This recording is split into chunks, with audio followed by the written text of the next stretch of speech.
নমস্কার বন্ধুরা, আমি জবা ব্লগসের জবা ব্লগসের তোমাদের সকলকে স্বাগত। আমি আবার একটা নতুন ভিডিও নিয়ে উপস্থিত হয়েছি। তা আজকে আমি ভিডিও নিয়ে এসেছি ঝুলন যাত্রার কবে। তা জেনে নেওয়া যাক আমাদের ঝুলন যাত্রা কবে হচ্ছে। ঝুলন যাত্রা 19শে আগস্ট 2024 পালিত হবে। এটি একটি হিন্দু ধর্মীয় উৎসব যা ভগবান কৃষ্ণ এবং ভগবান জগন্নাথকে উৎসর্গ করা হয়। এবার জেনে নেওয়া যাক ঝুলন যাত্রার উদযাপন।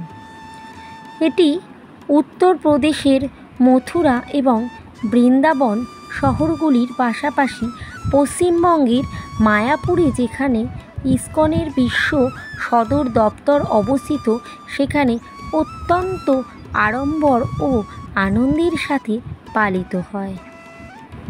সারা দেশে ভগবান জগন্নাথ মন্দির এবং ইসকন মন্দিরেও ঝুলন যাত্রা পালিত হয়। সারা বিশ্ব এবং দেশ থেকে ভক্তরা এই মন্দিরগুলিতে উৎসব উদযাপন করতে সমাবেত হন। এটি একটি দোল উৎসব যা হিন্দু ক্যালেন্ডার মাসে শ্রাবণে পালন করা হয়, যা গ্রেগরিয়ান ক্যালেন্ডারে জুলাই থেকে আগস্ট পর্যন্ত চলে।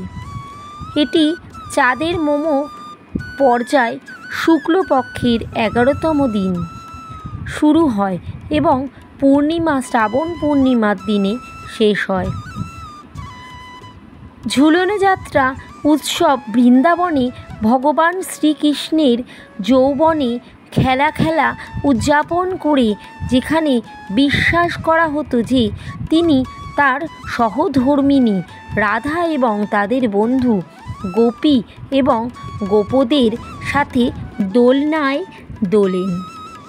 এই উৎসবের সময় সুন্দরভাবে সজ্জিত দোলনাগুলো তৈরি করা হয় প্রায়শই সোনা বা রৌপ্য দিয়ে তৈরি, যার উপরে ভগবান কৃষ্ণ বা ভগবান জগন্নাথের মূর্তি স্থাপন করা হয়।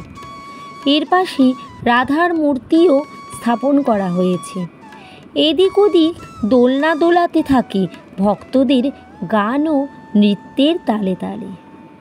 ভগবান কৃষ্ণকে উৎসর্গিত ভক্তিমূলক স্তোত্র এবং গান ভক্তরা গেয়ে থাকেন। দেবতাকে বিশেষ অন্নপ্রসাদ কেনার পাশাপাশি বিশেষ আরতি করা হয়।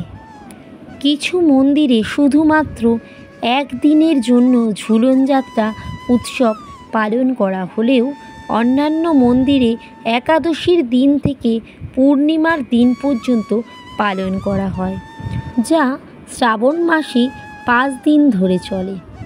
তা বন্ধুরা, আমার এই ভিডিওটা আজকের মতন এই পর্যন্তই।